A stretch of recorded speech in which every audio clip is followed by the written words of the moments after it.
আনুমানিক 2 ঘন্টা পূর্বে আমি আমার বাবাকে দাফন কাজ সম্পন্ন করে আমি আমার কর্মস্থলে এসেছি।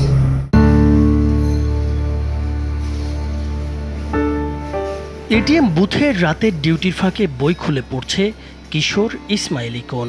কয়েক ঘন্টা আগেই বাবাকে শেষ বিদায় জানিয়ে এসেছেন তিনি। পরদিন সকালেই উচ্চ মাধ্যমিক পরীক্ষায় বসতে হবে তাকে। খানসানারি ডিগ্রি কলেজে ইন্টার সেকেন্ড ইয়ারে পড়াশোনা করছি।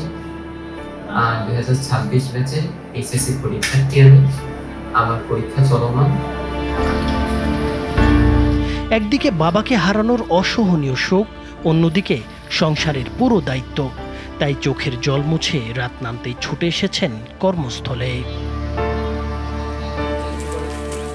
বাগেরহাট শহরের মণিগঞ্জ এলাকার বাসিন্দা ইসমাইল ইকন। মঙ্গলবার সকালে অসুস্থ হয়ে মারা যান তার বাবা ইসরাফিল দাঁড়িয়া। ভাড়ায় মোটরসাইকেল চালিয়ে কোনো মতে চলত তাদের 4 সদস্যের সংসার।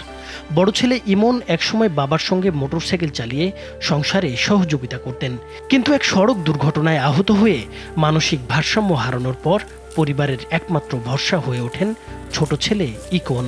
একটা মোটরসাইকেল চালায় এদের জীবন জীবিকা চালাইতো। এই সুবাদে হচ্ছে ছেলে দেখতো যে আব্বার ইনকাম বাধা কম, সেই জন্য আর কি ছেলেরা এটিএম বুথে চাকরি নেয়, কিন্তু বাবাও তো নাই।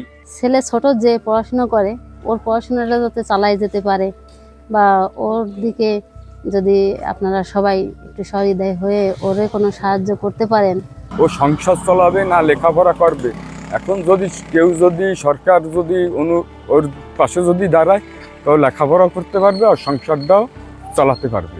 বুধবার সকালে এইচএসসি পরীক্ষায় অংশ নেন ইকন। নিজের ভবিষ্যতের পাশাপাশি এখন তার কাঁধে মা ও মানসিক ভারসাম্যহীন বড় ভাইয়ের দায়িত্ব। ইকনের এমন সংগ্রাম ও দায়িত্ববোধ প্রশংসা কুড়িয়েছে শিক্ষক, সহপাঠী ও এলাকাবাসীর। কলেজ কর্তৃপক্ষ জানিয়েছে তার পাশে থাকবেন তারা। ও এসএসসিতে বাগেরহাট সরকারি উচ্চ বিদ্যালয় থেকে 4.11 জিপিএ নিয়ে এসএসসি পাস করেছে। আমরা পরবর্তীতে এইচএসসি পাস করার পরে ওর উচ্চ শিক্ষা গ্রহণের ক্ষেত্রে কলেজের পক্ষ থেকে আমাদের সভাপতি মহোদয়, শিক্ষক মন্ডলী এবং কলেজ প্রশাসনের পক্ষ থেকে সার্বিক সহযোগিতা করার প্রত্যাশা ব্যক্ত করছি। সকালবেলায় ওর বাবা মারা যায়। ও নিজের থেকে আমাদেরকে এটা বলি নাই, তখন আমি জানতে পেরেছি। তখন আমার অফিস থেকে 2 জন অফিসার ওর বাড়িতে পাঠিয়েছিলাম। তারা বাড়ির সকল খোঁজ খবর নিয়ে ওকে সার্বিক সহযোগিতার কথা বলে তখন এবং জানাজা সম্পাদন করে আমরা ওর ছুটিতে থাকার কথা বলে আমার অফিসার চলে আসে এবং আমাকে জানায়। বাবাকে হারানোর শোক এখনও তাজা, কিন্তু সেই শোককে শক্তিতে পরিণত করে জীবনযুদ্ধ চালিয়ে যাচ্ছেন ইকন। দিনের শুরু পরীক্ষার হলে, আর রাত কাটে এটিএম বুথের ডিউটিতে। তবুও প্রতিকূলতার কাছে হার না মেনে স্বপ্ন আর সংসার দুটোকেই সমানভাবে আগলে রাখার এই লড়াই অনুপ্রাণিত করেছে বাগেরহাটের মানুষকে।